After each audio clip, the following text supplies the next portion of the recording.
Estamos en directo, Luis. Pues muchas gracias y buenas tardes a todos los que nos acompañan aquí en España, desde Europa en general y, por supuesto, buenos días a aquellos que nos siguen desde Iberoamérica.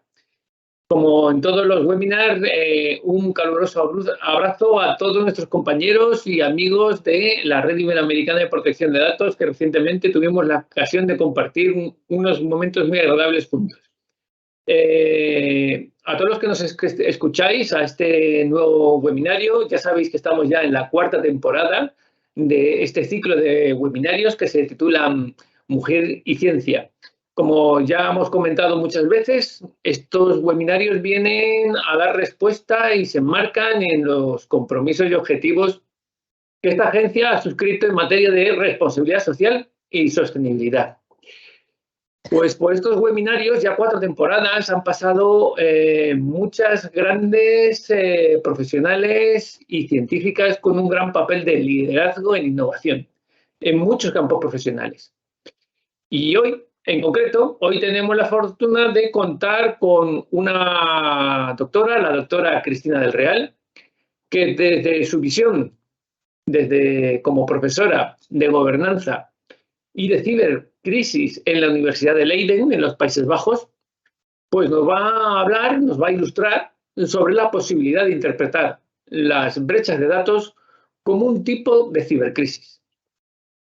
Y antes de darle el paso a la directora de la Agencia Española de Protección de Datos, Mar España, comentaros que la dinámica de estos webinarios va a ser similar a la que hemos estado celebrando. En primer lugar, la intervención de la directora de la agencia, marcando la pregunta que da título a este seminario: ¿podemos considerar las brechas de datos un tipo de cibercrisis? Y a continuación, nuestra ponente, la doctora Cristina del Real, desarrollará la temática de este webinario por un tiempo aproximado de unos 40 minutos, de una forma flexible, y al terminar comenzará un debate en el que trasladaremos a la ponente aquellas preguntas que pues, hayan suscitado mayor interés en la audiencia y que nos hayan transmitido a través del foro que tiene a su disposición. En total, la duración va a ser de aproximadamente unos 90 minutos. Comentar e informar que en este webinario será grabado y luego será objeto de difusión en la página web de la APD desde su intranet, así como en el resto de canales de difusión en redes sociales, con lo que cuenta esta agencia. Una vez más, estamos seguros de que esta temática será de gran interés para todos los asistentes y iniciamos el webinario dando paso a nuestra directora, doña Mar España. Mar, por favor.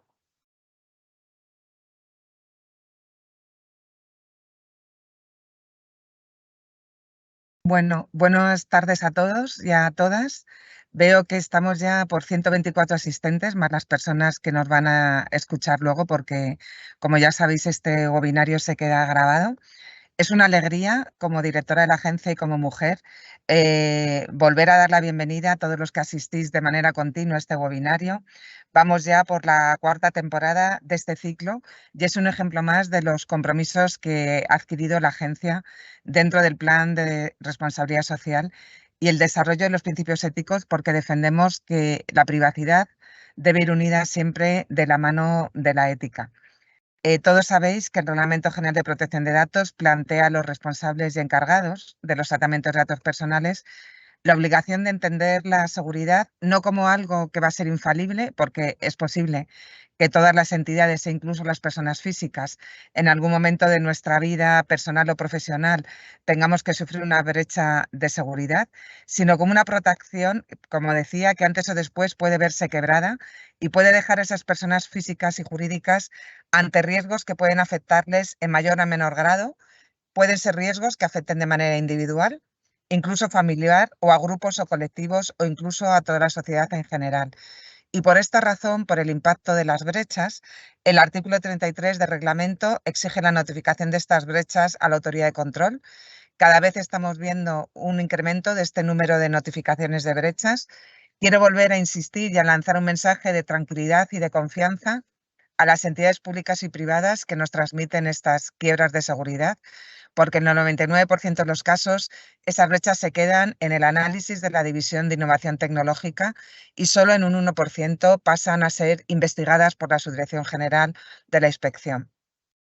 Quiero aprovechar también para dar las gracias a Luis de Salvador por la magnífica dirección que está haciendo y por el espléndido trabajo a través de la directora de la División de Innovación Tecnológica, que con solo 8 personas están haciendo y poniendo a disposición de la sociedad herramientas tremendamente importantes. Y quiero resaltar que a la hora de valorar la posibilidad de comunicar lo ocurrido a los afectados, no me gustaría que los responsables, por miedo a ese perjuicio reputacional que esta comunicación puede implicar para las organizaciones, se escondan de comunicar esa brecha. Tarde o temprano en la agencia nos vamos a enterar y, desde luego, si nos consta que hay un incumplimiento de esa obligación de notificar, las consecuencias pues, pueden pasar de la proactividad y de la prevención a que tengamos que actuar desde la Subdirección General de la Inspección.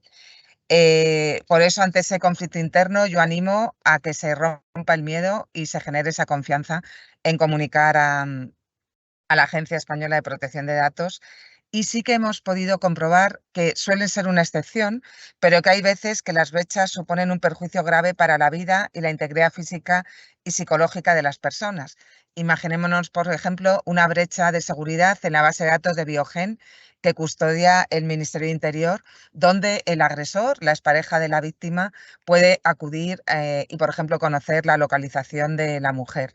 Desde la agencia estamos trabajando intensamente en facilitar que a todas las personas y especialmente a las más vulnerables puedan tener el control de sus datos personales. Lo hemos reforzado con medidas tan importantes como el Pacto Digital para protección a las personas, el Canal Prioritario, que es una iniciativa pionera que permite esta retirada de contenidos especialmente sensibles en Internet. Y ahora lo vamos a hacer una vez más el 14 de diciembre, que cumplimos el aniversario, los 30 años ya de funcionamiento de una agencia que creció en un mundo analógico y que hemos tenido que autoeducarnos y autotransformarnos en este mundo digital donde estamos ya gobernados por la inteligencia artificial y donde vamos a presentar un tema muy importante como son los criterios de verificación de edad para evitar el acceso a contenidos de adultos por parte de los menores. Yo creo que el reglamento ha mostrado una apuesta muy valiosa en el continente europeo para reforzar el sistema de protección de los derechos de los administrados y, como sugiere el Considerando 89, estas cargas administrativas y financieras deben sustituirse por procedimientos y mecanismos eficaces que se centren en los tipos de operaciones de tratamiento que, por su naturaleza, alcance, contexto y fines, puedan entrañar riesgos para los derechos y libertades de las personas físicas y especialmente cuando estamos tratando de datos con el uso de la tecnología. Y cuando hablamos de gestión del riesgo, lo hablamos en dos sentidos. Por un lado está el riesgo de los posibles riesgos que son conocidos y por otros el de los riesgos no conocidos. Os voy a poner un ejemplo. Cuando las personas inocentemente contestaban las encuestas del famoso caso de Cambridge Analytica, en el que al final una multinacional pudo llegar a dirigir el sentido del voto en un proceso electoral, ese era un riesgo que entonces era desconocido, pero ahora ya ha servido para que en todos los procesos electorales haya una especial supervisión para que este riesgo no vaya a volver a repetirse, ¿no? Y ahora mismo estamos hablando de grandes multinacionales que con la inteligencia artificial generativa pueden llegar a conseguir el control de instituciones y procesos esenciales, imponiendo a la sociedad condicionantes que van dirigidos exclusivamente desde su visión de negocios y, por supuesto, en muchas ocasiones puede quedar al margen de esa responsabilidad social y ética.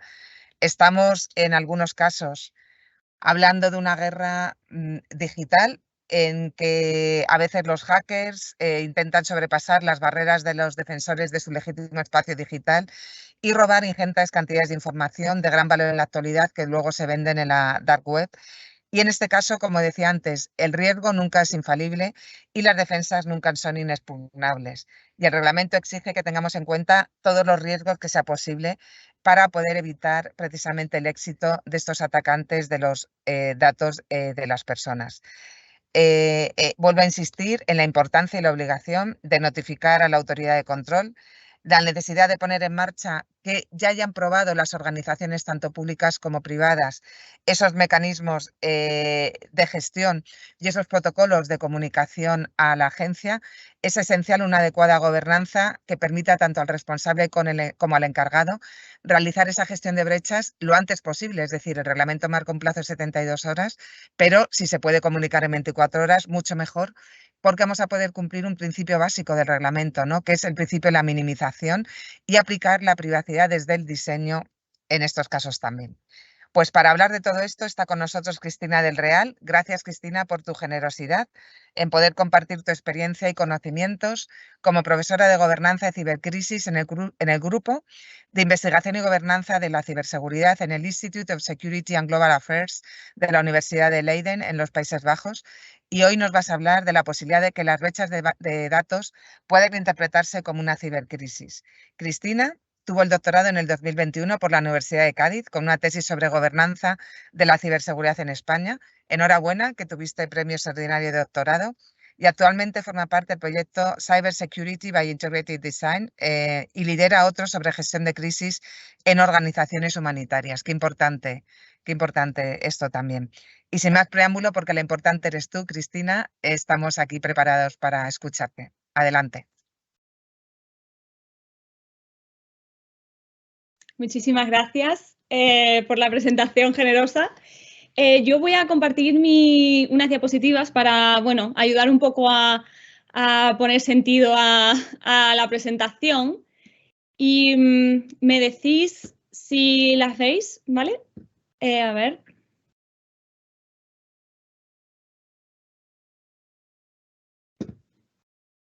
Todavía no está llegando, Cristina. Ya. Te digo cuando supuestamente. ¿La veis? Ahora. ¿Sí? Sí. ¿Veis la presentación, verdad? Entera, en pantalla completa. Sí. Perfecto. Bueno, pues muchísimas gracias. Me hace un montón de ilusión estar aquí hoy. Se lo estaba comentando antes en la discusión previa, que bueno, yo estoy en Países Bajos, en la Universidad de Leiden. Me vine aquí porque efectivamente tienen un grupo de investigación multidisciplinar en gobernanza de ciberseguridad y eso es el tema de mi tesis doctoral. Pero siempre me gusta colaborar y volver a España y siempre me gusta el intentar contribuir, ¿no? Es como que le estaba diciendo, ¿no? Contribuyo aquí a este país, a Países Bajos, pero también me gustaría y me gusta contribuir en España. Bueno, pues aquí veis un poco el plan que he preparado hoy para vosotros. La idea es hacer una presentación divulgativa intentando responder, bueno, pues si las brechas de datos las podemos considerar un tipo de cibercrisis o no. Yo soy profesora de gobernanza de cibercrisis y esto significa que lo que me dedico es a ver si los diferentes tipos de ciberataques, de ciberamenazas que sufrimos actualmente, cómo puede la gestión de crisis y las teorías de la gestión de crisis ayudarnos a responder mejor y preparar mejor nuestras organizaciones. Entonces, bueno, empezaré con una breve presentación de mí misma, un poco diferente, ¿no? a decir mi formación. Y bueno, iremos por los objetivos de la sesión y básicamente tenemos aquí, es muy simple, tenemos dos elementos. Por un lado tenemos las brechas de datos y por otro lado tenemos las crisis. Pues vamos a ver si estos dos elementos tienen elementos en común, tienen características en común que podamos hacer que podamos llamar las brechas de datos un tipo de cibercrisis. Y finalmente terminaré con una recapitulación y un apunte final. Importante. Casi todas las imágenes de esta presentación han sido generadas por DALL-E en un intento de, bueno, la inteligencia artificial tiene muchos desafíos, pero también nos puede ayudar y también nos puede decir muchas cosas acerca de nosotros mismos y de cómo construimos nosotros mismos los conceptos, ya lo veremos. Pero ahí le pedí que me identificara una protección contra brechas de datos y me hizo eso. En fin, su interpretación. Bueno, lo primero es que estoy encantada de saludaros y aquí he puesto 3 fotos que un poco me identifican o que son momentos relevantes, ¿no? O imágenes relevantes para quién soy. Es verdad que soy profesora de cibercrisis y que hice la tesis, pero no sé, hay otros elementos también que me definen y que quizá también tienen relación con lo que voy a contaros hoy.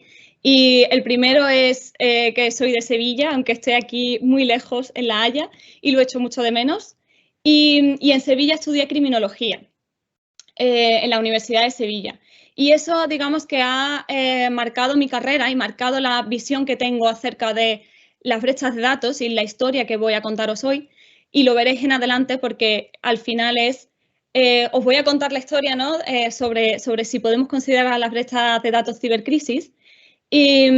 Pero me gustaría tener en cuenta siempre esa visión criminológica, esa visión de que las brechas de datos al final es un problema que, aunque evidentemente hay una parte que podemos controlar, como bien ha comentado Mar, hay otra parte que no. Entonces, eso es importante. Luego también, bueno, esta imagen es, con algunos de vosotros lo habréis identificado, es Alan Turing. Y esto es en Manchester, hace 2 semanas. Y es lo he puesto porque, bueno, ejemplifica esa necesidad de conocer, esa necesidad de viajar, esa necesidad de buscar sitios donde se unan diferentes aspectos para buscar la interdisciplinaridad a la hora de resolver problemas. Y es un poco también lo que marca la presentación que tengo hoy con vosotros. Y finalmente, bueno, ya he dicho que me encanta estar aquí con vosotros hoy, contribuir a la Agencia Española de Protección de Datos, y lo hice también el año pasado. Esa foto es en el Congreso de los Diputados. Yo estoy, no sé si lo veis, pero yo estoy ahí, parezco un fantasma. Es en la presentación, esta foto corresponde a la presentación del informe de ciberseguridad que preparó la Oficina de Ciencia y Tecnología del Congreso de los Diputados y donde tuve el placer y el honor de participar como experta entrevistada.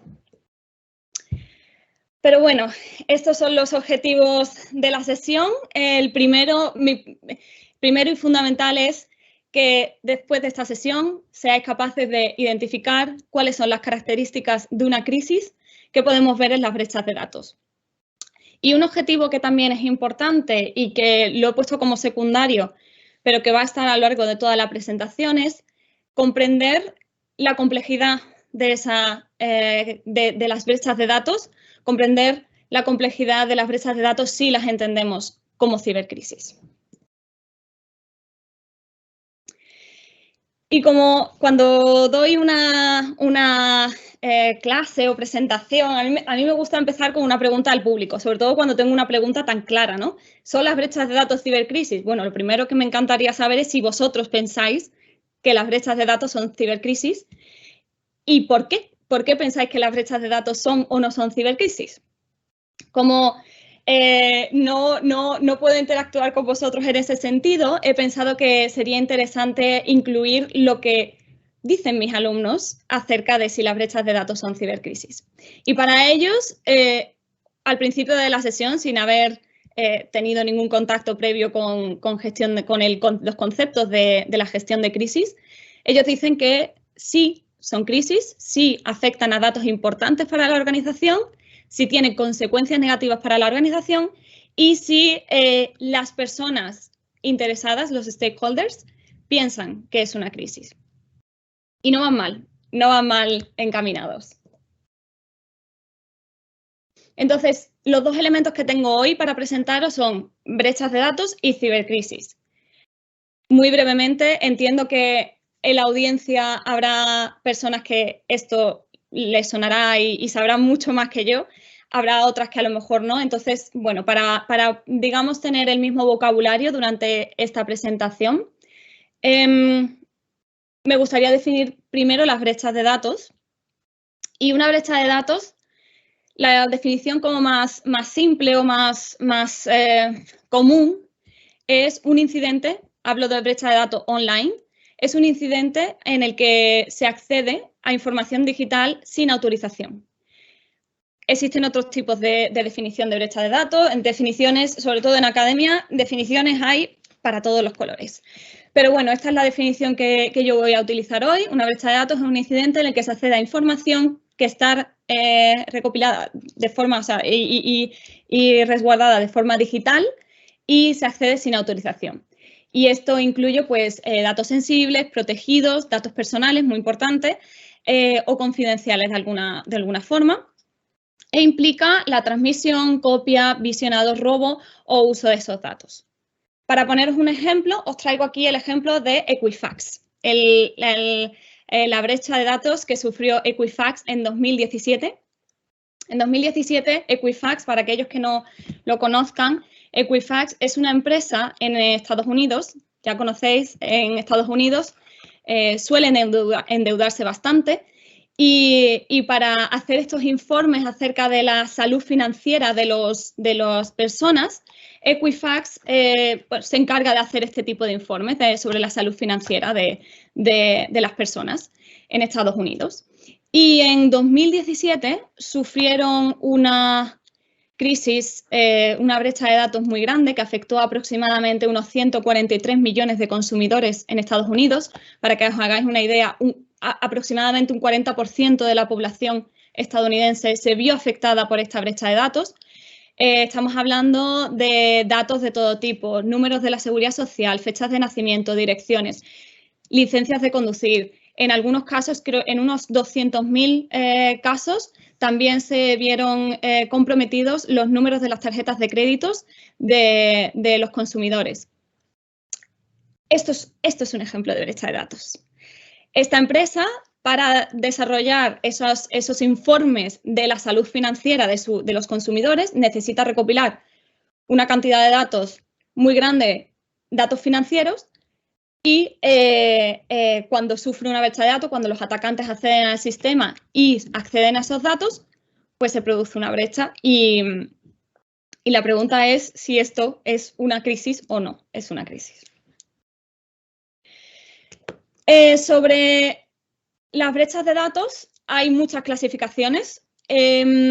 Aquí, también por el contexto en el que estamos, la primera que hago es la diferencia entre los tipos de datos afectados y, en concreto, la diferencia entre brechas de datos que afectan a datos de carácter personal, que ya sabemos que están protegidos por el Reglamento General de Protección de Datos, y otros tipos de datos. Por ejemplo, también pueden las brechas de datos afectar a datos que no son de carácter personal, en cuyo caso no entran dentro de este reglamento, pero sí que también pueden tener un impacto negativo en las organizaciones.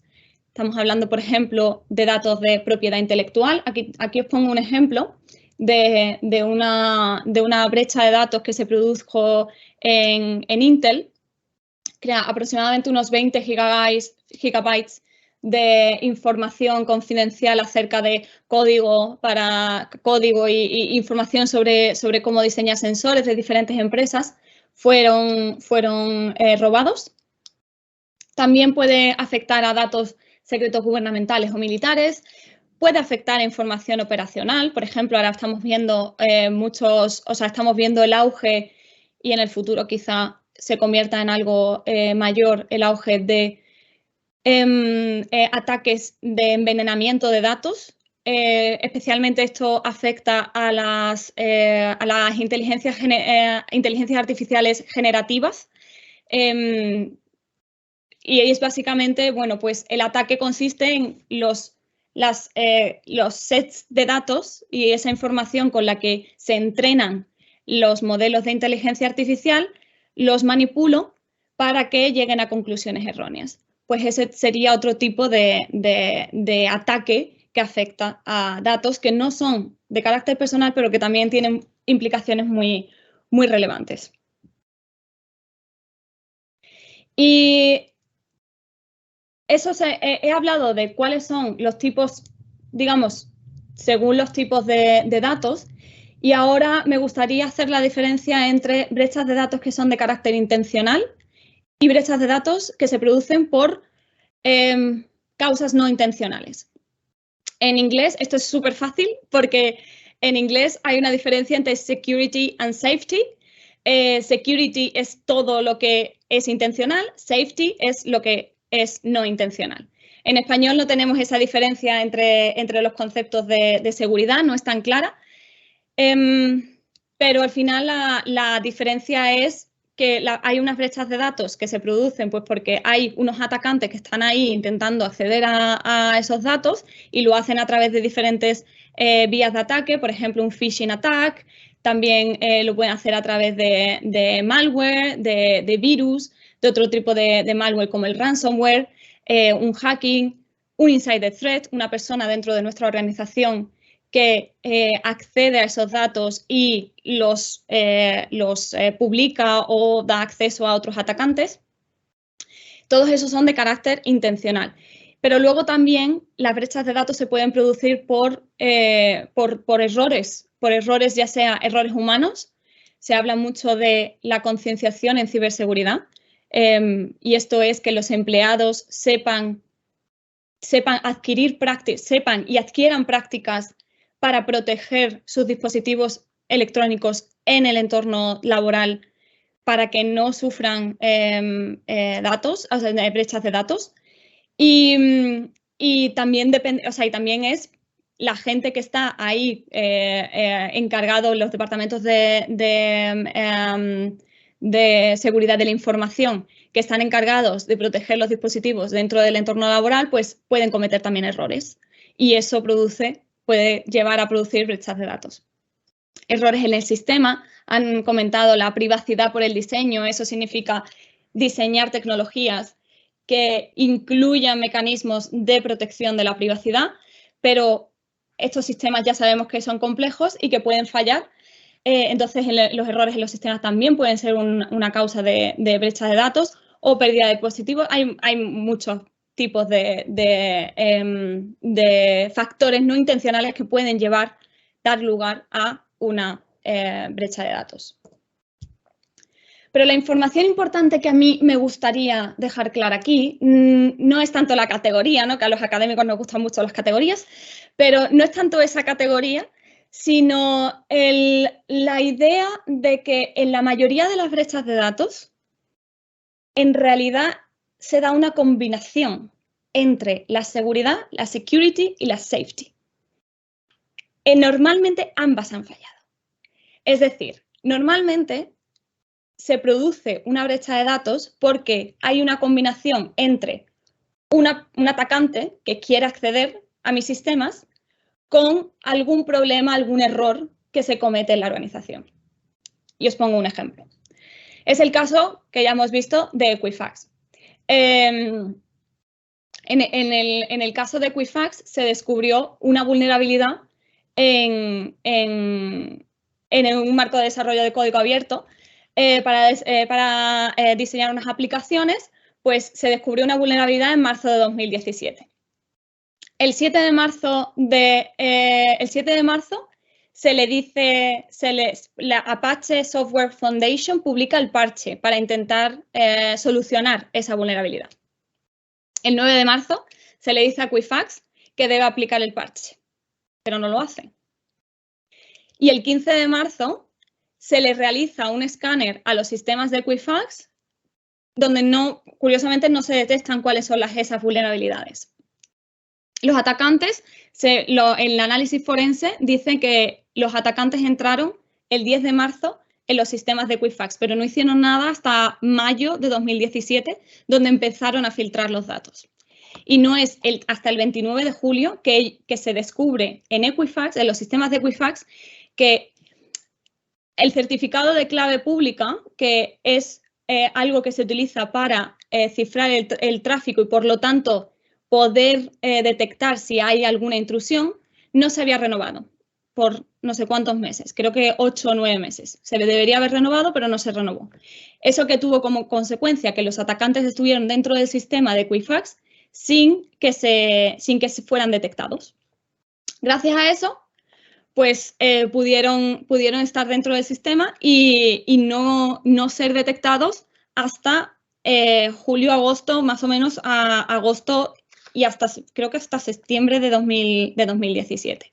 Entonces, aquí vemos que tenemos unos atacantes que están motivados, yo quiero acceder a esos datos, tengo a una empresa que es atractiva, que tiene datos que a mí me interesan, que puedo utilizar para mi beneficio económico, y tengo una ausencia de controles, tengo una ausencia de medidas o me fallan algunas de esas medidas que yo tenía puestas para poder evitar que se produzca ese ataque. Pues, por ejemplo, en el caso de Equifax vemos que no se había parcheado la vulnerabilidad y también vemos que no habían comprado la clave pública. Entonces, no la habrían renovado. Con lo cual, al final, se produce una ausencia de controles que hace que los atacantes tengan más acceso a la víctima, ¿no? Digamos, aquí pongo empresa atractiva, pero en realidad es la víctima, que es la empresa. Y eso da lugar a que se produzca la brecha. Con lo cual, aquí vemos que hay aspectos de intención y no intención dentro de esas brechas de datos. Y la pregunta, cuando estaba preparando la presentación, leía mucho, ¿no? Las brechas de datos es un problema que está en crecimiento y que, bueno, que vamos a sufrir más brechas de datos en el futuro y puede ser que sea verdad, pero la verdad que me entró curiosidad y empecé a ver encuestas sobre brechas de datos que estuvieran hechas sobre poblaciones, sobre muestras representativas. Probablemente una de las mejores encuestas sobre brechas de datos es la de Reino Unido, la Cybersecurity Breaches Survey, que en 2023 publicó este año publicó este gráfico. Aquí vemos cómo ha evolucionado desde 2017 a 2023 las brechas de datos reportadas. No sabemos si son las reales, porque muchas brechas de datos pasan desapercibidas, especialmente si la organización no tiene sistemas para identificarlas. Pero bueno, aquí vemos un poco las brechas de datos autorreportadas por las organizaciones. Y vemos que más o menos es en torno al 40% de las organizaciones, de los businesses, las empresas, las que sufren brechas de datos y en torno al 25%, más llegando al 26% de charities. Sin embargo, si vemos la tendencia, no solo los porcentajes, sino la tendencia es bastante estable. Es en torno al 40% en el caso de las empresas y en torno al 25% en el caso de las charities. Y no parece que la tendencia, al menos de acuerdo a estos datos, no parece que la tendencia esté subiendo. Puede ser por muchos factores, puede ser porque las empresas están adquiriendo más ciberseguridad y por lo tanto es más difícil, puede ser porque en realidad no las identifican, pueden ser por muchos factores, pero más o menos la tendencia es en torno a la misma cifra de porcentaje de organizaciones que han sufrido brechas de datos. Sin embargo, si nos fijamos en este gráfico de Google Trends, que va desde 2008 hasta antes de ayer, sí que vemos una tendencia al alza en la importancia. Esto al final lo que dice es las búsquedas de personas que buscan por brecha de datos. Pero nos dice información importante, como que la gente sí que parece que hay una tendencia a la preocupación por las brechas de datos o al interés por buscar sobre brechas de datos. Con lo cual, aunque el problema de las brechas de datos de forma objetiva puede ser que esté más o menos estable, que puede ser que no, o sea, necesitamos más estudios para hacer esto. Cuando nos vamos a la parte subjetiva, parece que claramente a la gente le importa cada vez más las brechas de datos. Y esto es importante para cómo conceptualizamos las crisis. Bueno, pues ya he hablado un poco de qué es una brecha de datos y ahora voy con el segundo elemento, que es una crisis. Lo primero que quiero que quede claro es que una crisis no es un desastre. Y a mí me encanta, yo estudié latín y griego en el instituto y la verdad es que me gustó mucho ver cómo la etimología te decía claramente la diferencia entre esas dos palabras. Las crisis parece que, cuando se habla de crisis, parece que es algo catastrófico, ¿no? Que algo terrible ha pasado. Pero en realidad, si nos fijamos, las crisis no son desastres. Desastres viene del griego, de dous, y de aster, que significa mala estrella. Desastre es algo que no puedes solucionar o que una mala estrella, bueno, algo terrible te ha pasado. Pero, sin embargo, si nos vamos a la raíz etimológica de crisis, crisis viene de distinguir, de elegir, de decidir. Es decir, una crisis es un momento de toma de decisiones. No es un momento de desastre, todo ha salido mal. Es un momento en el que tenemos que tomar decisiones porque hay una serie de criterios, que ahora comentaré, que están pasando que requiere de esa toma de decisiones. Entonces, en gestión de crisis, y aquí hablo también crisis en el contexto de gestión de crisis en organizaciones, evidentemente hay muchos tipos de crisis, pero en el contexto de gestión de crisis en organizaciones se define una crisis como una grave amenaza para las estructuras básicas o los valores o normas fundamentales de un sistema social y que bajo la presión del tiempo y en circunstancias altamente inciertas requiere de la toma de decisiones vitales. Aquí destaco 3 elementos: la amenaza de valores sociales, el sentido de urgencia en una crisis y la incertidumbre y ambigüedad. Y son estos 3 elementos los que vamos a ver si en las brechas de datos se dan o no. Pero antes de ello, quiero dejar claro una cosa. Una crisis es, sobre todo, percepción.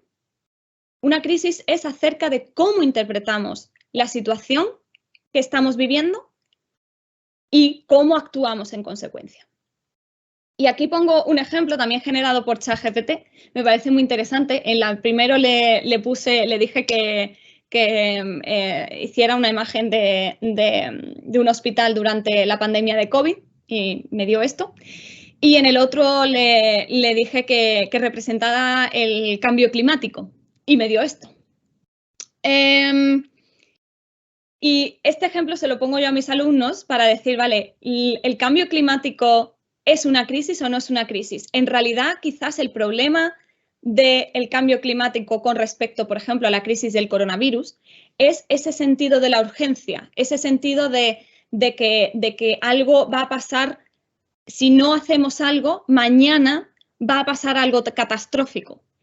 Y quizás un poco en lo que falla la retórica a veces del cambio climático es en ese hecho de que plantea como crisis lo que para las personas en nuestro concepto de crisis no es crisis. Una crisis es algo que tenemos que cambiar ya, que necesita toma de decisiones ya y generalmente incluye, o digamos, está limitado a nuestro tiempo de vida y no pensamos más allá. Entonces es importante tener en cuenta que las crisis son percepciones.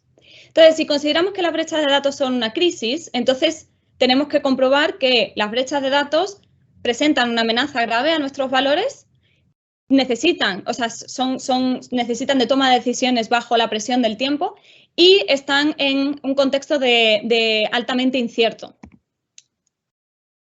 Bien, pues yo creo que es bastante evidente que las brechas de datos, sobre todo si nos vamos al derecho, yo no soy abogada, con lo cual no me voy a meter en el derecho, no me voy a meter en la ley, pero simplemente un par de apuntes. En Europa, obviamente, tenemos el derecho a la protección de datos personales en el artículo 8 de la Carta de Derechos Fundamentales de la Unión Europea.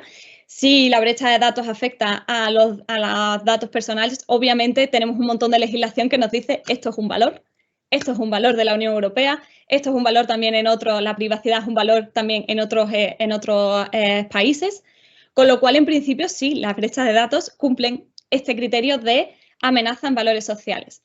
También se están desarrollando, y creo que incluso más, ¿no? Porque también se están desarrollando otros derechos. Por ejemplo, creo que España está tomando la iniciativa en desarrollar, por ejemplo, derechos digitales, como el derecho a la ciberseguridad. Aquí lo he puesto. Y podemos entender, ¿no?, que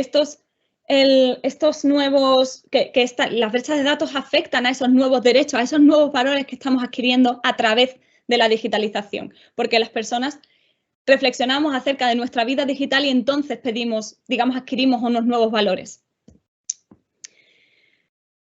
Pero también las brechas de datos, si nos vamos a la literatura, aquí he incluido un montón de literatura y mi idea es luego pasársela a los organizadores del evento y que si quieren ponerla en la cajita de descripción o algo de YouTube. Pero la literatura también nos dice que las brechas de datos en realidad amenazan muchos valores más allá de, por ejemplo, la protección a los datos personales o la privacidad o la seguridad. Amenazan valores sociales que nos importan como el dinero. Las brechas de datos pueden producir pérdidas económicas. Se ha comprobado que reducen el crecimiento económico de las empresas que lo sufren. Se reduce su valor en bolsa, aunque debo decir, para las empresas que me estén viendo aquí, que no es un efecto a largo plazo. Generalmente es un efecto a corto plazo y luego se recuperan. Solo hay un estudio que dice que entran en bancarrota. Y yo soy bastante escéptica con algunos informes que dicen que, creo que lo he leído por ahí, que el 60% de las empresas que sufren brechas de datos van a la quiebra en no sé cuántos meses. Yo soy bastante escéptica con eso, no lo creo. Solo hay un estudio científico que diga que hay algunas que van a la bancarrota. Pero las brechas de datos también afectan a la imagen social de la empresa o de la organización, afectan a la reputación de la organización, también afecta a su relación. Se ha encontrado que, por ejemplo, afecta a la relación con la cadena de suministros y que después de haber sufrido una brecha de datos les es más difícil establecer colaboración con su cadena de suministros, continuar con la relación con las relaciones empresariales, etcétera, etcétera.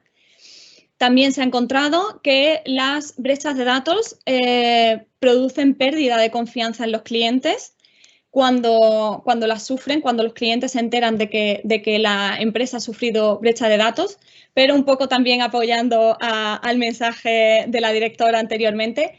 Se ha encontrado que cuando la empresa toma la iniciativa y proactivamente informa a los clientes sobre la brecha de datos y lo hace de forma que combina estrategias de pedir perdón con justificación, se reduce ese impacto. Es decir, los clientes incluso ven positivo esa proactividad por parte de las empresas.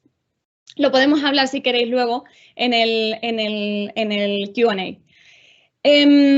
También se ha encontrado que hay durante cierto tiempo, después de que los clientes se enteren de esa brecha de datos, hay una cierta reducción de la intención de compra y de las oportunidades de negocio. Entonces, vemos que una brecha de datos en realidad afecta muchos más valores muchos más valores sociales que el directo que es a los datos, a la información. Tiene un efecto y unas consecuencias que hacen que afecten a más valores que nos importan, como nuestra reputación, como la confianza con nuestros stakeholders o como nuestro dinero. Pero además también las brechas de datos pueden tener un efecto mariposa.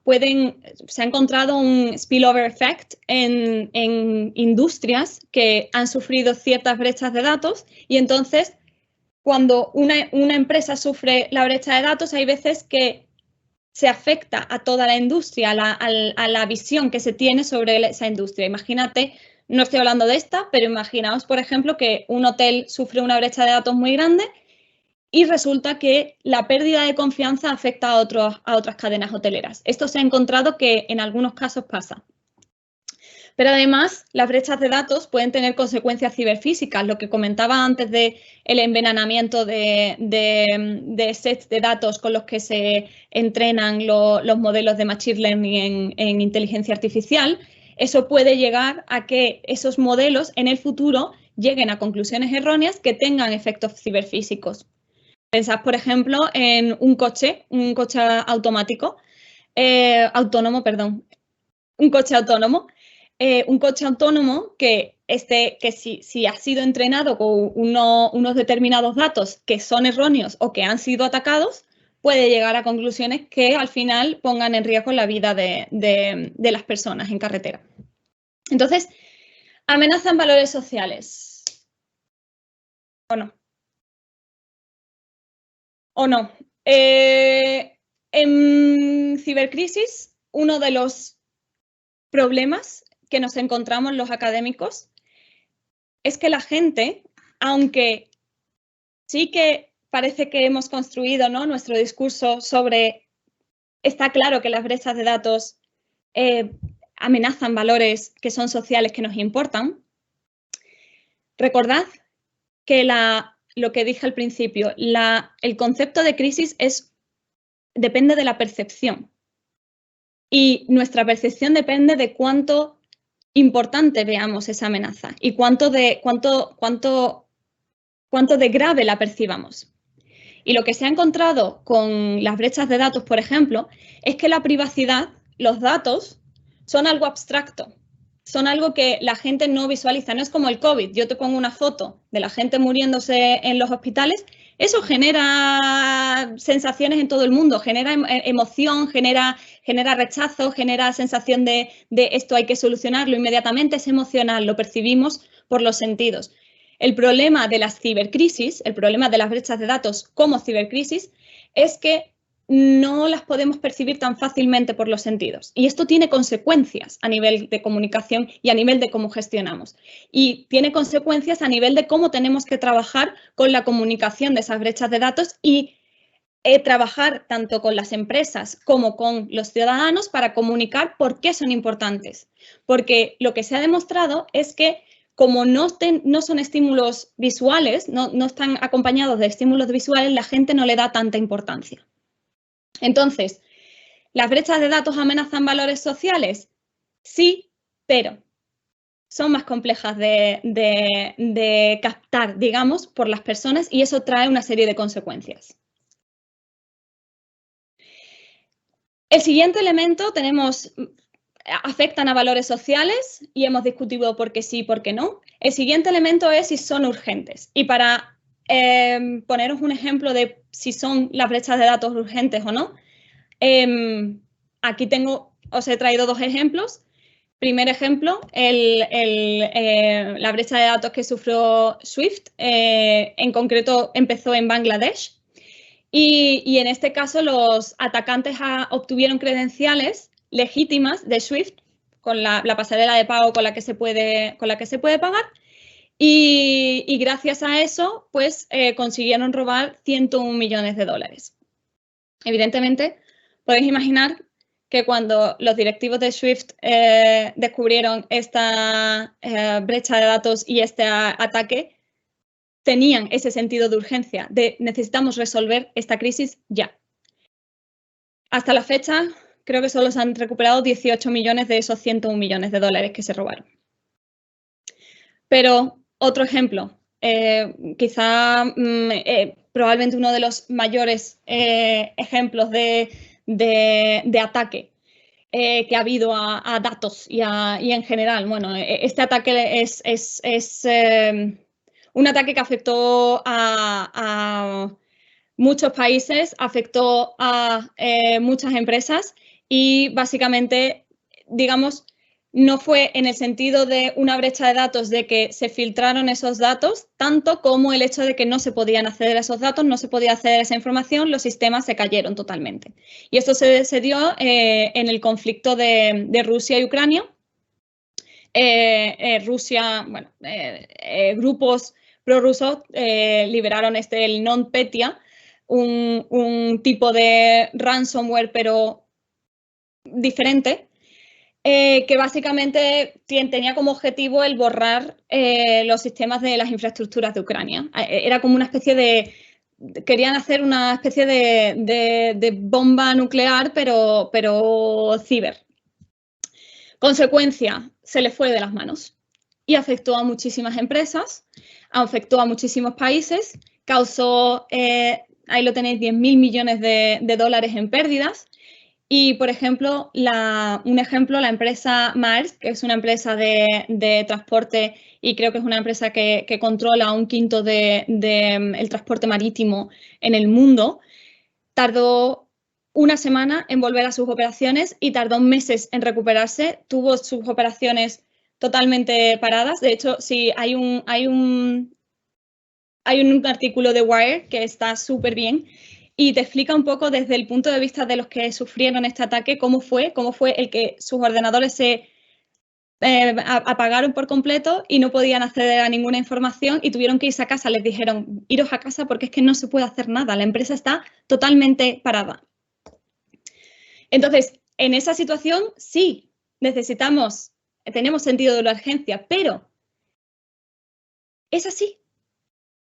Bien, pues lo que dice la investigación es que a veces las brechas de datos tampoco se toman demasiado en serio por parte de las empresas.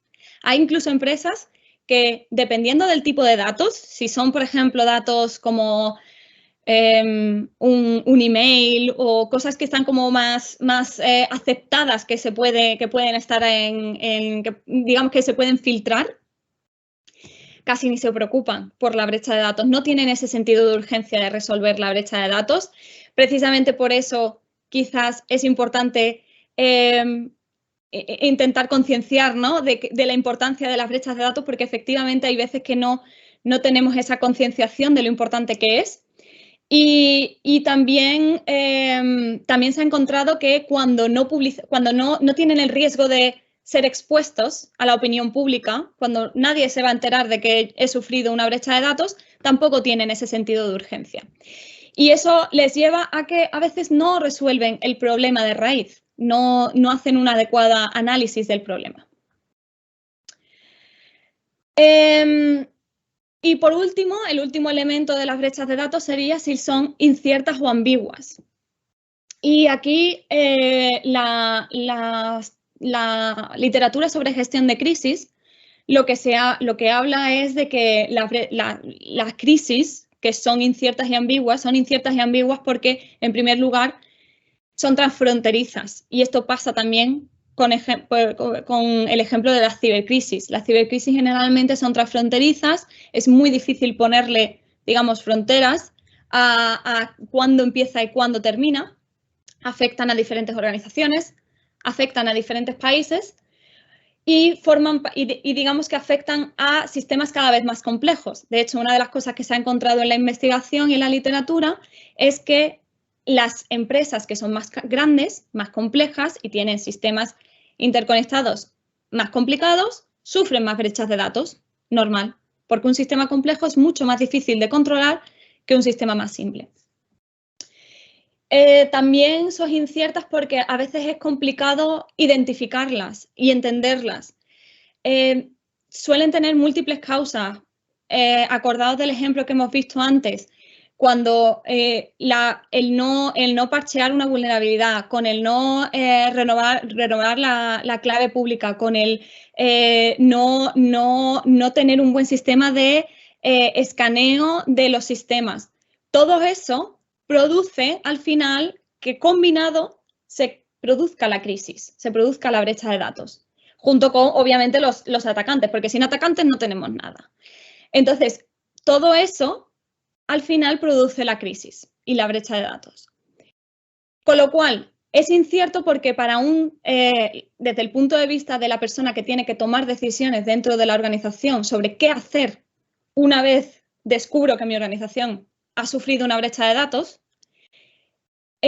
al final lo que pasa es que no tengo la imagen completa. Es muy complicado tener la imagen completa que me permita hacer una buena toma de decisiones. Y, por ejemplo, os pongo el ejemplo del Marriott Hotel, que hasta la fecha han publicado hasta 3 brechas de datos grandes que han afectado a información de millones de clientes. La primera fue en 2018, la segunda fue en 2020 y la tercera en 2022. Yo le digo a mis alumnos, a lo mejor en 2024 tenemos otra. Y tú te preguntas, ¿y cómo es posible? O sea, ¿cómo es posible que sigan teniendo brechas de datos y las sigan publicando y siga habiendo brechas de datos afectando al hotel, ¿no? Desde 2018 podrían haber hecho algo para prevenirlo. Bueno, probablemente lo están haciendo. Lo que pasa es que Marriott es muy grande. Es un sistema muy complejo. Es muy difícil saber qué está fallando en ese sistema. Entonces, ¿son las brechas de datos inciertas y ambiguas? Sí lo son. Y en este caso no tengo un no. Las brechas de datos son inciertas y ambiguas, sobre todo cuando estamos hablando de organizaciones que son grandes, y por ello necesitamos aplicar marcos de gestión de crisis como el que os traigo hoy. Hay muchos pasos de la gestión de crisis. Estos son los más comunes. Hay otros que también son comunes, pero al final la gestión de crisis necesita un reconocimiento temprano de esa amenaza, de esa brecha de datos. Necesita que los decisores entiendan qué es lo que se está pasando, los decisores y los que tienen que actuar entiendan qué ha sucedido, qué datos se han visto afectados, por qué ha pasado esto. Creo que el hecho de que ahora haya que reportar a autoridades como la Agencia Española de Protección de Datos puede ayudar a intentar que se produzca una mayor comprensión de estas crisis durante la brecha de datos, porque debido a que tengo que reportar, a lo mejor estoy lanzando aquí una hipótesis, no sé si tiene sentido o no lo que estoy diciendo, pero creo que podría ser interesante explorar si realmente el hecho de reportar a una agencia mejora ese sense-making dentro de las organizaciones sobre la crisis. Implica el tomar decisiones críticas, como por ejemplo, que hacen mis incident response teams, que hacen mis equipos de crisis, cómo informo a las autoridades, cómo informo a los clientes, voy a parar las operaciones. Hay un montón de decisiones críticas que se tienen que tomar. Las brechas de datos son inciertas y, por lo tanto, esta es uno de los pasos que se deben tomar. También es importante la coordinación. La coordinación durante una brecha de datos, especialmente si es grande y especialmente si involucra otro tipo de ciberataques, necesita de una colaboración entre los equipos de respuesta ante incidentes, los equipos de crisis que se encargan de la comunicación y que se encargan de gestionar dentro de la organización cómo se resuelve esa crisis, y necesitan que tengan un lenguaje. Nosotros estamos haciendo un estudio sobre precisamente eso, sobre cómo equipos de gestión de crisis y equipos de respuesta ante crisis identifican y perciben y tienen una imagen, un sentido y una comprensión de la cibercrisis diferente, y eso trae como consecuencias que a veces no se responda de todo lo bien que deberíamos a una brecha de datos, por ejemplo, o a otro tipo de cibercrisis. Otro paso que a veces también, en este caso a veces creo que en las brechas de datos nos olvidamos de dar, es que si las brechas de datos son cibercrisis, tenemos que darles un sentido, porque nuestros stakeholders necesitan una narrativa sobre la brecha de datos. ¿Por qué ha pasado esto? ¿Qué estamos haciendo? ¿Cómo lo vamos a solucionar? Y a veces no se da ese tipo de narrativa o se incurren en prácticas que no son del todo, que quizá no llevan del todo a resultados óptimos, como por ejemplo, sí que se ha visto en la literatura que se recurre a la culpa al CISO. Al final se dice, vale, pues es culpa del CISO. Y entonces se culpabiliza a él y no se hace una comunicación proactiva, ética, acerca de qué es lo que ha pasado y qué es lo que la organización, qué tipo de decisiones la organización está tomando. La comunicación es muy importante. Cuando se sufre una brecha de datos hay que comunicar a la autoridad competente y hay que comunicar también a nuestros stakeholders. Primero y sobre todo, si nos ponemos desde el punto de vista selfish, al final es porque nos va a proteger en realidad comunicar proactivamente, pero también porque este tipo de comunicaciones es ético y se lo debemos también a los clientes y a nuestros stakeholders informarles de qué está pasando. Y, por supuesto, la rendición de cuentas y el aprendizaje, el intentar incluir prácticas que mejoren. Por tanto, ya me he pasado de tiempo, creo. Voy a recapitular. ¿Las brechas de datos son cibercrisis? Yo creo que las brechas de datos deben ser consideradas cibercrisis. Y mirad aquí que utilizo un verbo normativo en lugar de un verbo descriptivo, porque al final, como digo, la cibercrisis es algo de percepción. Entonces, creo que las brechas de datos deben ser enmarcadas, encuadradas y contadas como si fueran cibercrisis. ¿Por qué? Porque afectan a valores y bienes fundamentales de la sociedad, bienes que son importantes y que cada vez lo van a ser más, porque requieren una recuperación inmediata y una acción inmediata. Necesitamos actuar en las brechas de datos precisamente porque están amenazando esos valores y porque requieren una toma de decisiones que encaja con ese marco de la gestión de crisis. Entonces, en este caso, entra dentro de esta gestión de crisis y de este marco el tener un plan de continuidad del negocio, el tener un plan de recuperación de desastres en el caso de que la brecha de datos nos vaya de madre y entonces cause un problema mayor en la organización, y tener un plan de comunicación ética con nuestros stakeholders. Es que solo del plan de comunicación ética podría dar otra charla, pero bueno, esto es un poco, os doy pinceladas aquí de por qué creo que se deben considerar. Sin embargo, a veces no son tratadas como cibercrisis. A veces los stakeholders no son comunicados de forma adecuada. Se necesita una mayor concienciación acerca de la importancia de coordinar diferentes equipos en la respuesta ante este problema. Se necesita una mayor concienciación en la población porque, como decimos, las cibercrisis están formadas de percepciones. Si la población no tiene los valores y no los percibe, sobre todo si no lo percibe y no está concienciada de que esto pasa, no se forma una opinión sobre ello.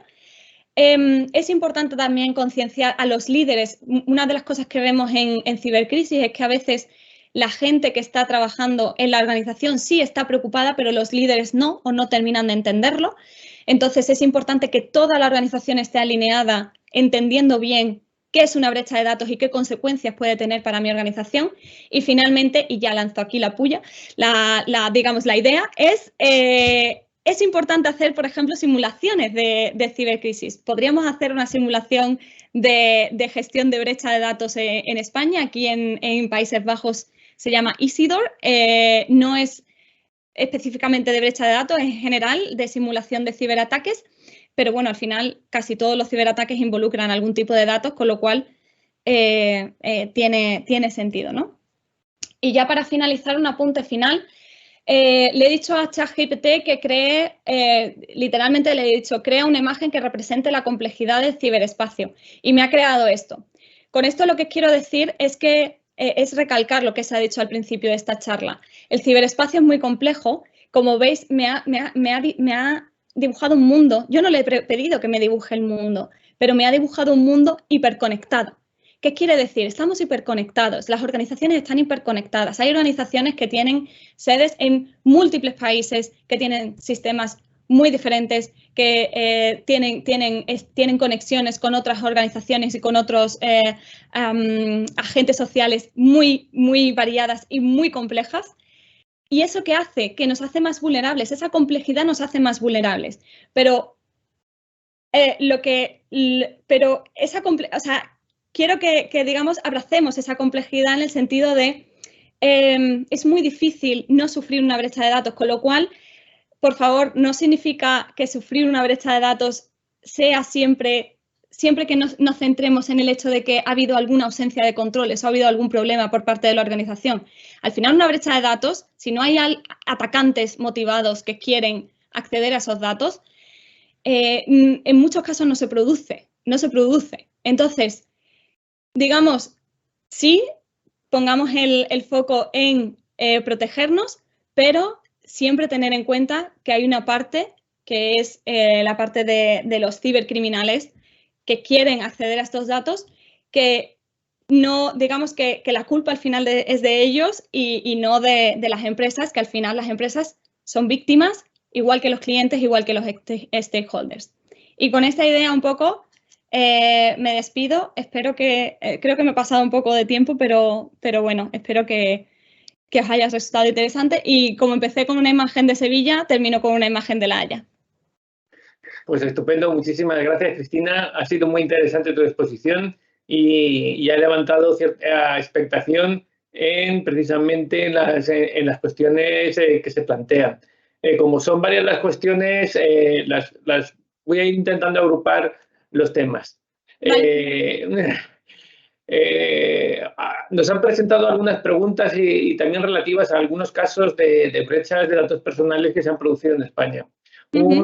Una serie de brechas de datos personales que ha sido recurrente, y lo sabemos también bien aquí en la división, porque recibimos precisamente las notificaciones de brechas de datos personales, ha sido por determinadas malas praxis en centros educativos, de enseñanza primaria, en relación a los datos de los alumnos. Y nos plantean un caso y ya pues nosotros hemos recibido al menos 3 casos para centros públicos y privados en los que por una negligencia en el tratamiento de los datos que se sacan de los alumnos fuera de los centros escolares, por actividades complementarias en los que se les da toda, pues se les da todo el historial y el registro del alumno. Al final, toda la información sobre los alumnos viaja en laptops, en portátiles, sin proteger. Al final lo que ocurre es que se pierden y al final lo que pasa es que la documentación de los relativa a todo el historial de los niños aparece en la dark web. Es una cosa que ya te digo que nos ha pasado varias veces en España. Y cuando aparece la información de los niños en la dark web, aparece su foto, la típica información que hay en el registro del alumno. Foto, nombre, dirección, teléfono, formas de contacto a través de internet, redes sociales.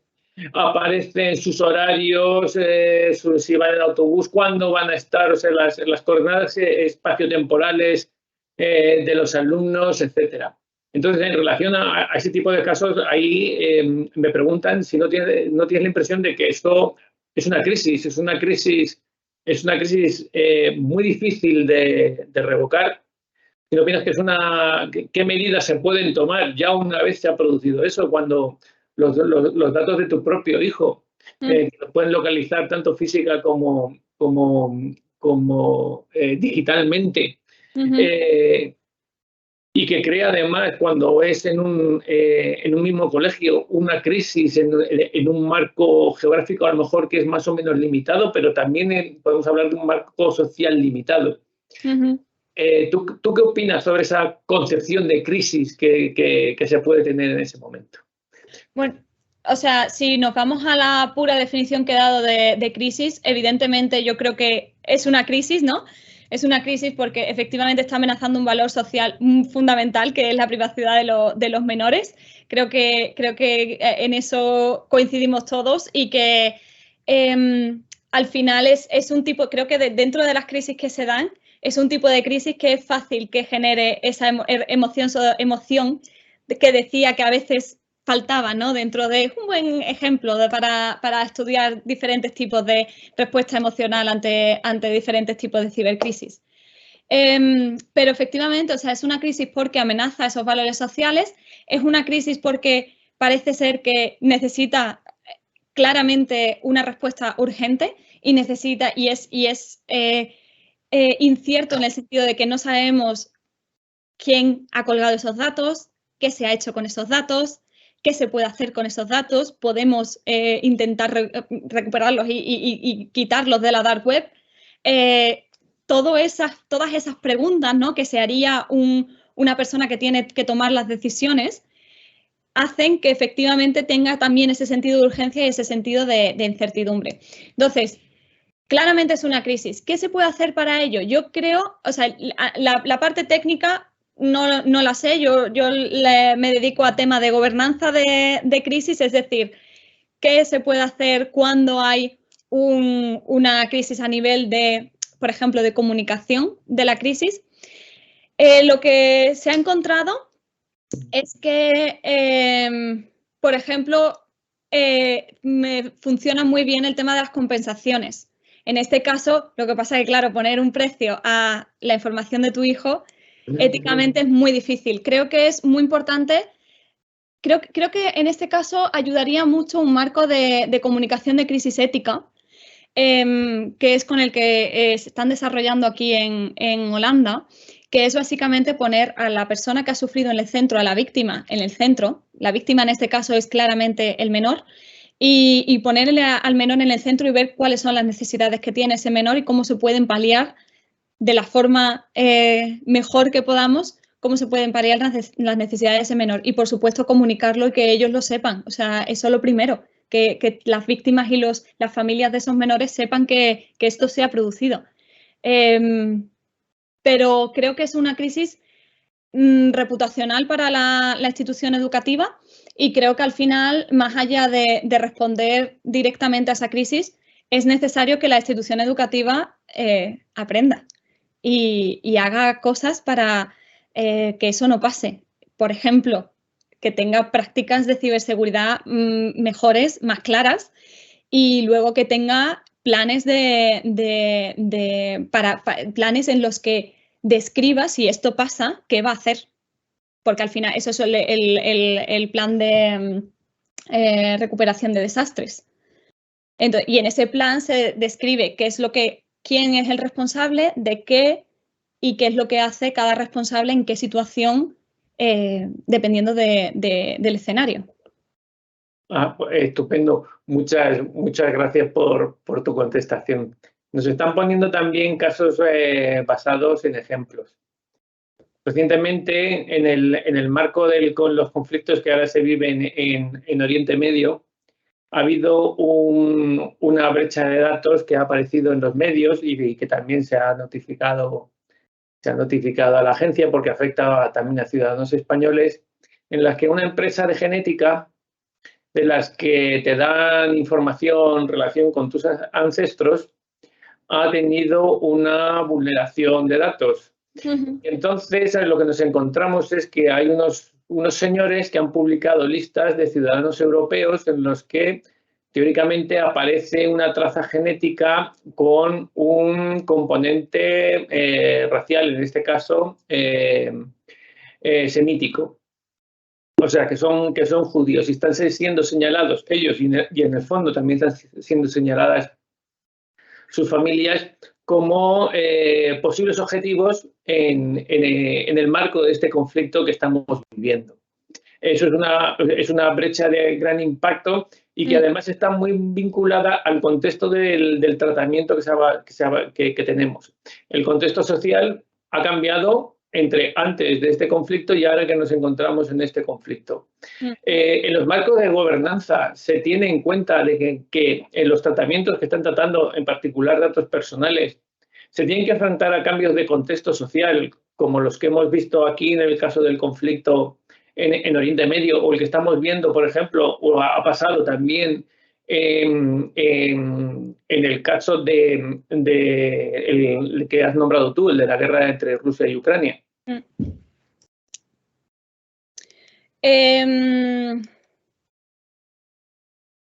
La respuesta, digamos, científica, la respuesta académica, la verdad es que no sé, o sea, diría que sí, pero no te puedo decir 100% porque yo no me dedico a la parte de relaciones internacionales.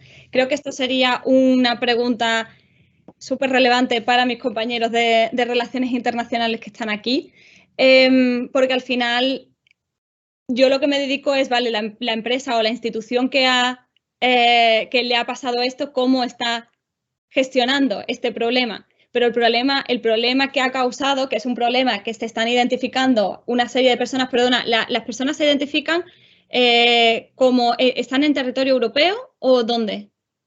Hay personas en territorio europeo también. Y el problema la pregunta va más en el sentido de a la hora de plantearte un marco de gobernanza de las brechas de datos personales, si se plantea no solo el entorno de la organización, sino también los posibles cambios en el contexto social que se pueden producir. Yo creo que, de hecho, es una de las cosas que no he tocado dentro de la presentación y cuando estaba preparando al final como que la dejé fuera, pero efectivamente una de las cuestiones importantes es los cambios en el contexto y digamos, una de las cuestiones clave es el contexto en sí y luego esos cambios en el contexto. Porque al final el contexto te dice no solo cómo valoras esos datos o lo que se ha producido, sino también cuál es la implicación, pues eso, social, política, económica de los datos que se han visto comprometidos. Entonces, claro, o sea, yo creo que, de hecho, diría que se tiene en cuenta esto, sobre todo a nivel de conflicto entre países y cuando esos conflictos son más complicados. Yo creo que se tiene en cuenta la gravedad de esos datos. Y si volvemos a la primera diapositiva, esa era una de las cosas también que comentaban mis alumnos, ¿no? El tipo de datos depende, o sea, no es lo mismo un correo electrónico que lo que me estás comentando ahora sobre datos que afectan a la privacidad de los menores o datos que identifican a personas por aspectos raciales en un contexto de conflicto entre dos países. Claro, estamos hablando de dos niveles completamente diferentes de análisis y de respuesta. En relación a grandes sistemas o sistemas complejos, también nos plantean otra pregunta. La verdad es que tengo la sensación de que la gente sí que está muy sensibilizada con este tema de las brechas. Y Sí. también nos ponen otro caso, porque me dicen, has hablado del tema de Marriott, que es un sistema muy grande y muy complejo. También hace poco tuvimos una brecha de datos sobre sistemas IoT, de un sistema IoT concreto. En este sistema, claro, pues se filtraron los eventos del sistema. Los eventos del sistema vinculados a la información personal de los clientes de ese sistema IoT. Claro, los eventos del sistema, la dirección ya nos puede identificar pues, que puede ser una persona de determinado sexo y determinada edad. Pero además los eventos del sistema nos dicen en relación, como son realmente muy intrusivos de nuestra intimidad, nos dice de si esas personas viven solas, viven acompañadas, cuando se levantan por la mañana, cuando se acuestan por la noche, cuando salen de casa, la distribución de las habitaciones, incluso el mapa de la propia casa, incluso imágenes. Cuando eso se produce de forma masiva, ahí nos podemos encontrar para que se pueden localizar personas de avanzada edad que viven solas y que se van a la cama a las 8. Entonces, en estos casos, cuando se plantean estos tipos de tratamiento, no se plantean escenarios de brecha de datos personales antes de diseñar esos tratamientos, teniendo en cuenta el impacto que pueden tener estos datos y que no se resuelven solo con medidas de seguridad, sino no recogiendo ese tipo de información, o por lo menos no recogiéndola en los servidores. Sí, bueno, esto es la minimización de datos, ¿no? Esto creo que está relacionado con la privacidad de datos por el diseño y las estrategias de privacidad de datos. Al final, una de las de ese tipo de, o sea, de las estrategias es la minimización de datos. Tenemos que minimizar el número de datos, la cantidad de datos que tomamos de la gente al mínimo posible para que así no se produzcan este tipo de cosas. La primera pregunta, perdona, era sobre si y no se plantean escenarios de brecha. Se hacen Privacy Impact Assessments, donde en principio la idea es esa, ¿no? El ver cuál es el impacto que puede tener esta tecnología en la privacidad. Pero, a ver, aquí entramos en una cuestión ética y también en una cuestión de como dicen, cuando yo hablo con las empresas, me dicen, bueno, es que nosotros hacemos privacy by deadline, no privacy by design. Es decir, nosotros hacemos lo que podemos en el tiempo que podemos. Cuando una empresa desarrolla su producto, al final está pensando en el beneficio económico y no siempre, aunque obviamente hay muchas empresas diferentes, pero no siempre tiene a la privacidad o a la seguridad de los datos como el valor o el estándar al que acceder, al que alcanzar, ¿no? No es ese el objetivo principal. Entonces, creo que en ese caso, efectivamente, lo que hace falta es una mayor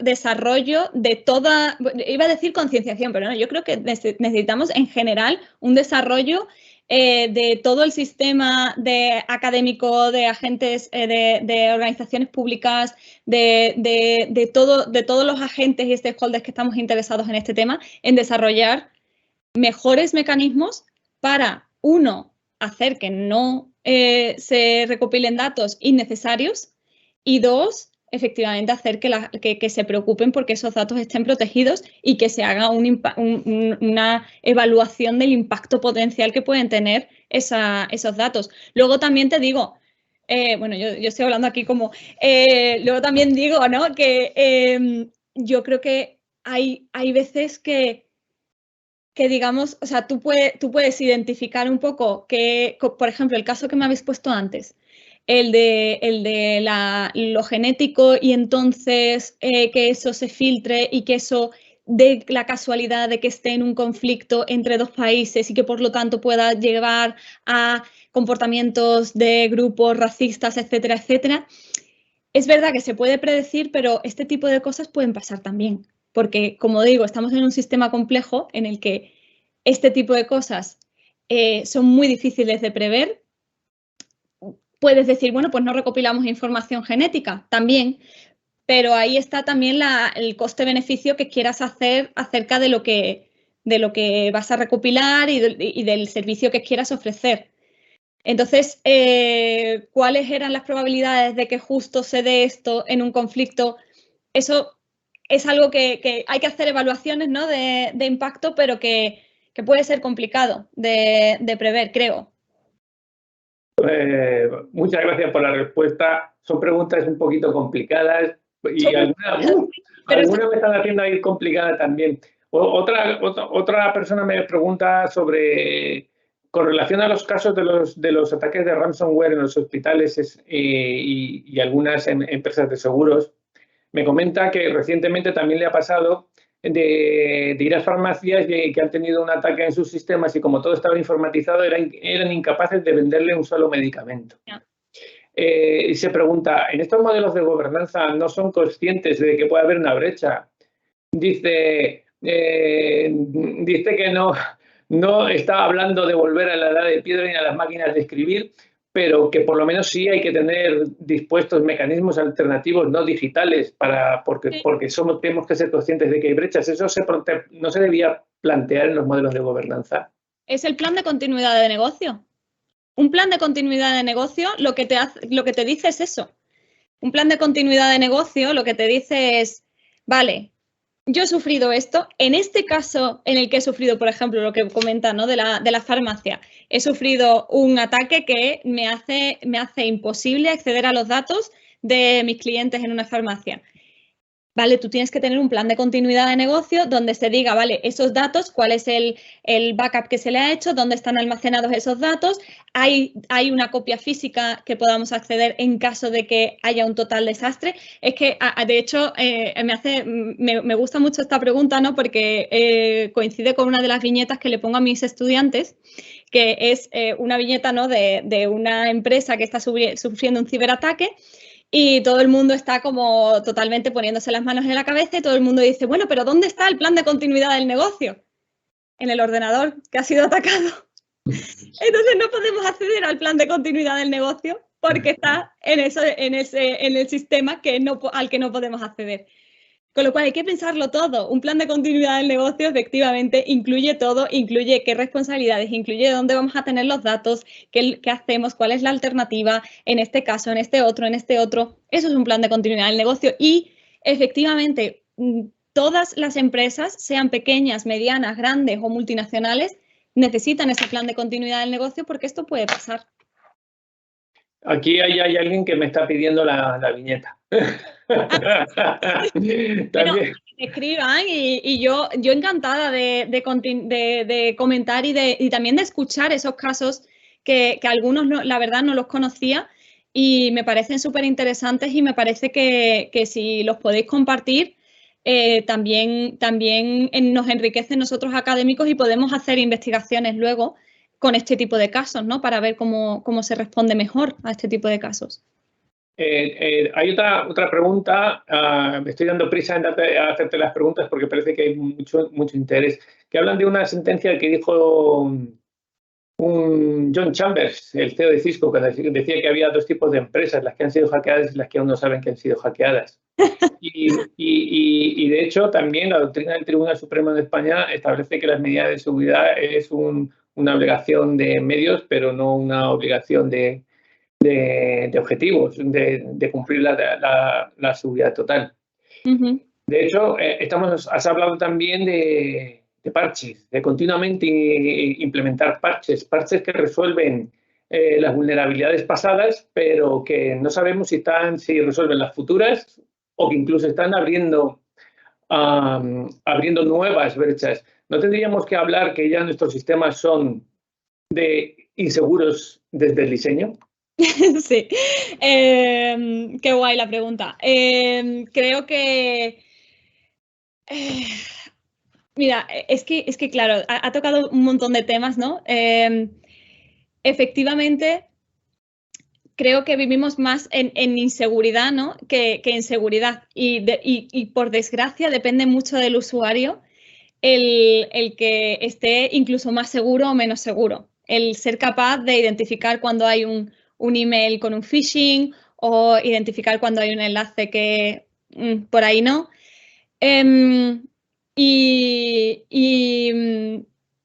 Sí, creo que efectivamente vivimos más en un modelo de inseguridad que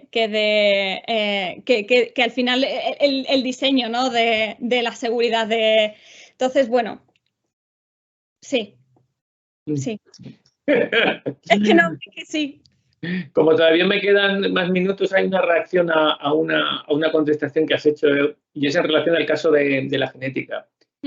Cuando nosotros nos vamos a encontrar ataques motivados por factores ideológicos, y que además esos factores ideológicos pueden implicar sobre todo que sean alguien de dentro el que precisamente haga un ataque por motivo ideológico. Cuando ideologías, pasiones u otras debilidades humanas empujan a los que están dentro de la propia organización a provocar esa brecha de seguridad, que puede ser desde problemas económicos, soborno, una cosa muy habitual que estamos viendo ahora, que son la venta de credenciales. Entonces, no podemos decir y se preguntan que el factor humano es realmente el factor más crítico, porque al fin y al cabo, por muchos sistemas que pongas, siempre va a ir detrás un humano que va a poder precisamente abrir las puertas para una brecha, incluso una crisis. Sí, bueno, se dice, ¿no?, que el factor humano es, el humano es el eslabón más débil de la cadena. Y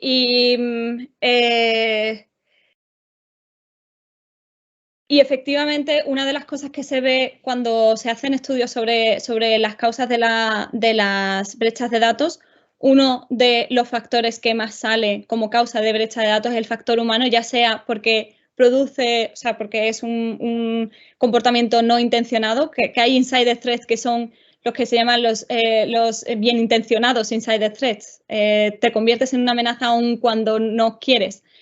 Pero otro efectivamente es un insider threat que está desde dentro y que desde dentro pues accede a sobornos. Sí, es un problema, y las organizaciones tienen que tener mecanismos para, uno, intentar que, aunque tengas ese tipo de empleados, no sean tan dañinos como lo serían si pueden acceder a todos los a cualquier parte del sistema, ¿no? Pues, no sé, segmentas tus sistemas, le das credenciales que puedan acceder a una determinada parte del sistema y no a todo. O sea, digamos que puedes intentar compartimentalizar y darle a esos empleados un acceso a tus sistemas restringido. Y eso podría ser una solución, una parte de una solución, ¿no? No debería decir una solución por una parte de una solución. Y luego mucha concienciación, mucho monitoreo, pero al final somos humanos y van a seguir pasando. O sea, es que no se puede decir que no vaya a seguir pasando. Tenemos que hacer cosas para que no pasen, pero el factor humano es importante, desde luego, claro, sí. Y otra pregunta, ya casi ya la última, porque te estoy ametrallando a preguntas. Has hablado como experta de gobernanza y son varias preguntas. Una es que parece que daba la impresión que había poca empatía hacia las consecuencias de las personas y la sociedad por parte de muchas compañías, y que todo se está reduciendo a una mera conjetura tecnológica. Y se pregunta si realmente a los responsables, el responsable RGPD, como hablamos, como podríamos indicar aquí, no el responsable funcional de la empresa, sino al a la entidad en sí si la gente realmente le importa. Eso también te la vinculo con una pregunta que también nos están haciendo, que muchas veces cuando se habla de medidas de seguridad se hace una referencia, pues eso, al ISO 27001, a las medidas de 27001 o al Esquema Nacional de Seguridad, y que se están interpretando en muchos casos como medidas más de dar una seguridad jurídica al responsable en que está cumpliendo, entendiendo esas medidas como un nivel de máximos en vez de entenderlas como un nivel de mínimos orientados a realmente implementar una seguridad efectiva, no solo tener una seguridad jurídica de que yo ya he cumplido con el mínimo establecido. Bueno, la primera parte de la pregunta no he comprendido muy bien, pero no sé si la impresión de la charla es que hay poca empatía hacia las personas, hacia las personas que sufren. Exacto, exacto. Las que sufren realmente el impacto de la brecha. Bueno, una brecha puede haber distintos impactos, un impacto reputacional, un impacto económico para la empresa, un impacto reputacional para la empresa, pero también hay un impacto sobre las personas físicas. Entonces, hay muchos responsables que pueden pensar, no, es que esto ha pasado por causas ajenas a mí y esto no es mi problema. Yo doy el servicio, pero ha pasado algo, pero voy a ver si esto no es mi problema.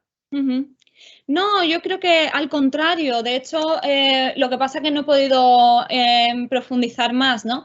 Pero, por ejemplo, lo que se está desarrollando ahora sobre comunicación ética aquí en Países Bajos va un poco en ese sentido, en el sentido de no significa, una cosa es culpar y otra responsabilizar y otra que tomen decisiones, ¿no?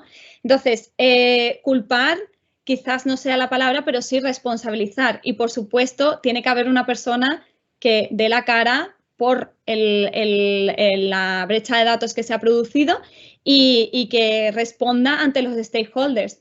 De hecho, he intentado siempre hablar de stakeholders, por supuesto, las personas que sufren la brecha, que sufren y que sus datos son últimamente publicados.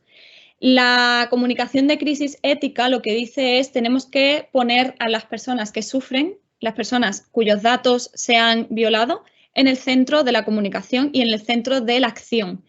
Si yo tengo que compensarles, los compenso. Si tengo que hacer todo lo posible para que esas personas al final tengan una compensación y se les trate de acuerdo al daño que se les ha producido. Que no quiero decir que las empresas no tengan esa empatía. De hecho, este plan de comunicación de crisis ética, bueno, este no es un plan, es un modelo de comunicación de crisis ética, lo están desarrollando las empresas aquí. O sea, las propias empresas están promoviendo una comunicación de crisis ética, con lo cual creo que hay muchas cosas que las empresas, que las organizaciones públicas, que mucha gente está haciendo hacia una buena dirección. Sobre la interpretación de que todas estas leyes y todas estas normativas y estos estándares, que si cumplimos con estos estándares, digamos, es como que nos da una seguridad jurídica a las organizaciones, para, bueno, estoy cumpliendo. Estoy completamente de acuerdo. De hecho, tengo mi compañera acaba de sacar un artículo que es sobre si seguridad y cumplimiento son o no son lo mismo. Y ella lo que concluye es que cumplimiento no es seguridad. Cumplimiento es cumplimiento y la seguridad es parte de ese cumplimiento, es seguridad, pero la seguridad es mucho más. Entonces, estamos desarrollando aquí desde el instituto un proyecto sobre cómo diseñar estrategias de ciberseguridad en organizaciones que son éticas y que van más allá del cumplimiento con la normativa hacia un modelo de cuidado y hacia un modelo, se llama la ética del cuidado y un modelo de responsabilidad social corporativa que al final, pues eso, ponga más en el centro la ética y lo que tenemos que hacer bien, que es proteger los datos con los que estamos manejando, porque al final las empresas están enriqueciéndose y sacando beneficio de esos datos, con lo cual, como mínimo, tienen que tratarlos de la mejor forma posible. Ay, muchas gracias, Cristina. Muy interesante lo que nos estás contando, pero muy interesante. Te dije que era la última pregunta, pero te engañé, te mentí. Hay una muy cortita, muy cortita. Me preguntan, ¿no hay diferencia entre un incidente y una crisis? Sí, hay diferencia entre un incidente y una crisis. Yo lo que le digo al final depende, yo creo que un incidente, la diferencia, o sea, una crisis es un incidente, pero hay incidentes que no son crisis. Hay incidentes que porque sean pequeños, por ejemplo, yo creo que encontrar una vulnerabilidad se puede considerar como un incidente, pero no llega a ser crisis si esa vulnerabilidad no es explotada, no se acceden a datos. Pero yo creo que cuando hay una brecha de datos ya sí podemos hablar de crisis, porque cuando hay una brecha de datos estás afectando a datos que deben ser protegidos porque al final tu organización está recopilando esos datos por una razón, está utilizando esos datos. Yo creo que tú como organización tienes digamos, un deber de que esos datos estén protegidos y en el caso de que se produzca esa brecha, que al final, pues puede ser también que tú hayas hecho lo mejor posible, pero se produzca esa brecha, creo que es importante que asumas como que te pongas el gorro de la gestión de crisis y que actúes como si estuvieras en una crisis. A lo mejor tus datos son simplemente un email. Por cierto, yo he sufrido una brecha de datos ayer. Springer ha sufrido una brecha de datos y se ha filtrado mi correo y pues eso me explicaba que puedo recibir spam, que puedo recibir una serie de cosas. Puedes decir, un correo no es tan grave, mi correo también está en cualquier, o sea, en la página web de la universidad, pero ellos han tomado la molestia de escribirme y reportarme que mi correo se ha filtrado. Yo creo que ellos han tomado una acción como si estuvieran en una crisis, aunque a lo mejor el usuario final no, o sea, el cliente no lo perciba como crisis, pero creo que es bueno que se tome como crisis. Entonces, en caso de brecha de datos, creo que sí que debemos tomarlo como si fuera una crisis. Estupendo, Cristina, muchísimas gracias y ya no te bombardeo más. Voy a dar paso ya a la directora de la Agencia Española de Protección de Datos, Mar España, para que ya despida este muy, pero realmente brillante webinar que hemos estado disfrutando. Muchísimas gracias a vosotros, de verdad. Gracias. Bueno, pues gracias, Cristina. La prueba es que hemos superado el tiempo porque las preguntas no terminaban, ¿no? Y me ha gustado muchísimo todo ese enfoque multidisciplinar que has hecho, ¿no? Que las crisis de seguridad no solo es una pérdida en cuanto a privacidad, sino en cuanto a economía en el conjunto amplio, en cuanto a la cadena de suministros, la fidelización también de los clientes y esa manera de cómo enfocar las crisis desde la percepción y desde ese enfoque, ¿no? Complejo, todo el protocolo que hay que aplicar después. He aprendido un montón y dejaremos este webinar grabado y bueno, esperamos seguir en contacto contigo. Genial, pues muchísimas gracias por la invitación y quiero decir a los participantes que si quieren comentar algo, que si quieren, pues no sé, comentarme sus casos o preguntarme cualquier cosa, yo estoy disponible y me encantará siempre. ¿Quieres dejar algún correo o es muy aventurado, Cristina? Mi correo ya ha sido brecha, o sea, ya está por ahí filtrado. Sí, mi correo lo dejé en la diapositiva. No sé si vosotros lo podéis compartir, pero... ¿Lo compartes, Luis? Lo puedo compartirlo, creo. Vale. A ver. Roberto, si nos ayudas, por favor, comparte el correo. Sí. Gracias. Sí, ahí está. Ahí está, en la portada. Es un poco, la verdad que yo no confiaría para nada en mi correo. Un poco largo, en muchos puntos, pero estoy ahí. Hay una persona detrás de ese correo, no es un correo de spam ni nada. Perfecto. Pues nada, muchísimas gracias nuevamente. Y nada, un abrazo muy fuerte a ti por el esfuerzo en transmitirlo con esa profesionalidad y sencillez a la vez. El PowerPoint estaba fenomenal. Y a los más de 100 asistentes por su interés. Un fuerte abrazo. Gracias.